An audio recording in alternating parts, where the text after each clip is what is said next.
So we had some extra Vancouver Canucks notes to go over today, during and after day one of training camp.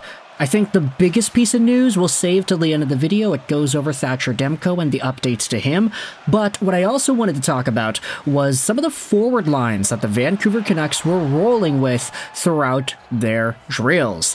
In particular, a video posted by the Canucks Insider Twitter account features a very interesting line of Jake DeBrusk, Elias Pettersson, and Jonathan Lekkerimaki.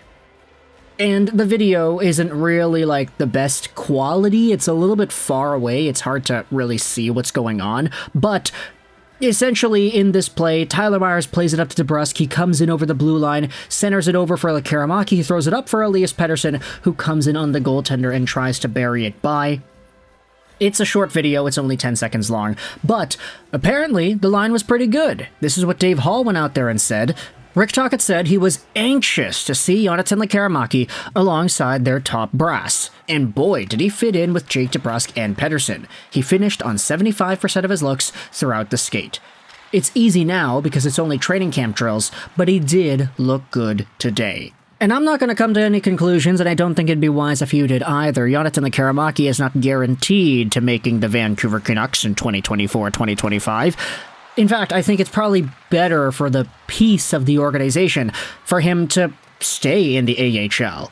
I just think that there are too many NHL caliber dudes that do exist in the Canucks forward core right now as it stands. I mean, you've got like 13, 14 guys that are already in contention for spots, so if Lekkerimaki is good enough to leapfrog himself into the top 6, then there are going to be a lot of problems with some of the guys that are going to be forced to sit out and maybe get sent down.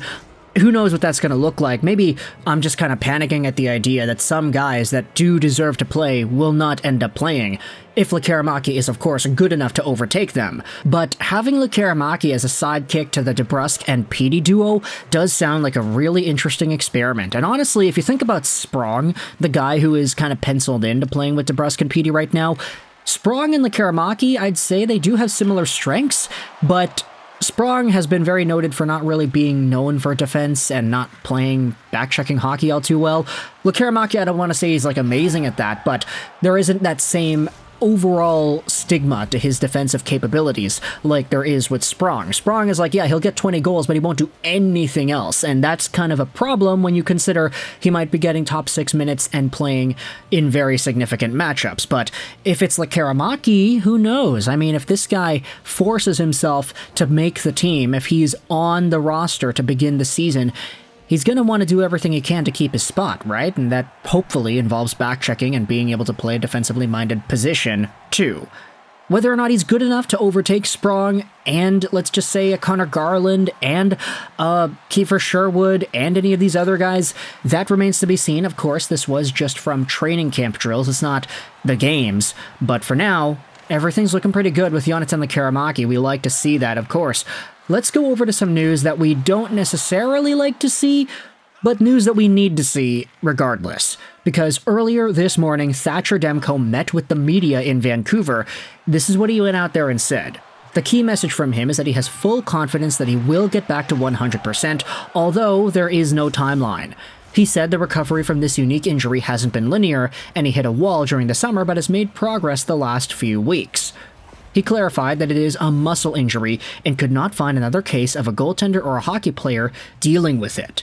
So with this in mind, we can all but confirm that Artur Silayev is going to be the #1 guy to kick off the 24-25 season for the Vancouver Canucks. His duty, extending from the start of the playoffs, is going to continue into the regular season of next year. He is still a rookie, technically.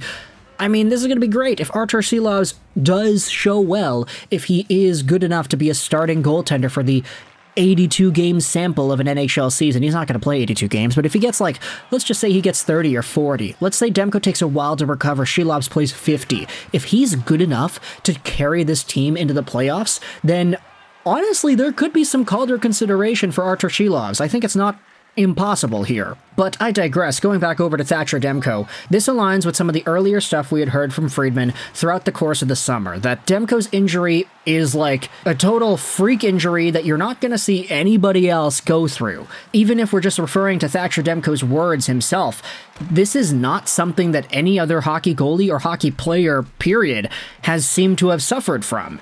Demko might be the first guy ever.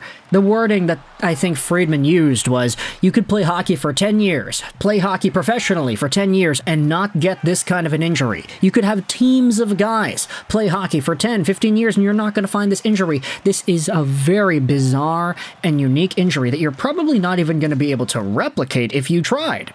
Seems like it, at least, based off of the way Thatcher Demko talks about it. I mean, it's good that he says that he's got full confidence he'll be back to 100%, since Elliot Friedman and some of the other, I think it was Sarah Bailey, somebody in the hockey reporting world, alluded to the idea that Demko might have to be forced to live with this injury and play throughout this injury for the rest of his career. Maybe it's always going to be there, but for now, Demko's saying that he's got the capability of getting back to 100%, or at least he believes he can do that. That is a very good sign.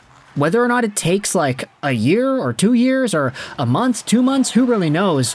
But at the very least, Thatcher Demko does have the opportunity to continue his NHL career injury-free, hopefully speaking at least. And there are some folks that are going out there and talking about how this is a little bit worrisome. This could flare up in around November or January, according to Demko. A lot of people are kind of saying, yeah, you know, it just doesn't feel right. Does not feel right for a Vancouver Canucks goalie, of all people, to get the first known injury in hockey history of this kind of a thing, a muscle thing in his leg or whatever it is. And it gets even worse when you acknowledge the Vancouver Canucks themselves and how they have reported injuries in the past. Even the Demko injury that we had seen just recently in the playoffs. I mean, we thought he'd be ready for round 3. He wasn't. He didn't end up getting fixed up throughout the entire summer, and then he hit a roadblock, and now it's training camp, and now he's not playing, and now the preseason's going to come, and he's not going to play, and he's not going to maybe start the regular season either. Yeah, the Canucks injury reporting has not really been great either. I think this extends back even further to the Tanner Pearson hand thing from a few years ago, and even further back beyond that. So while it's definitely not a good addition of factors when you're trying to project what Thatcher Demko could do and what he could be, at the very least, the guy himself has confidence in himself. So I guess that's all we gotta go after, right? Try not to focus on the idea that the Canucks rushed Thatcher Demko back. Try not to focus on the Vancouver Canucks reporting of the injuries. Just try to focus on Demko himself, saying, yeah, I think I should be good to go. I'll be back to 100% soon. He's got that capability of bouncing back, at least. So, yeah. If Thatcher Demko ends up missing out on the season until, let's say, April, knock on wood, of course, he returns earlier than that, and Artur Silayev has to be the guy, man, I hope Silayev is able to grow up quickly, because that guy, while I do have confidence in him in a short stint, an 82-game regular season with Jiri Patera as the backup, or Kevin Lankinen as the backup, that's an entirely different animal. So for now, let me know your thoughts in the comment section below about the Vancouver Canucks, the Thatcher Demko injury update, as well as Jonathan Lekkerimaki'S presence on a line with DeBrusk and Elias Pettersson. What are your thoughts on how these two stories are going to continue heading into the season, and what are your thoughts on Artur Silayev's potentially stepping up? Comment section is your floor. I hope you enjoyed this video, and bye.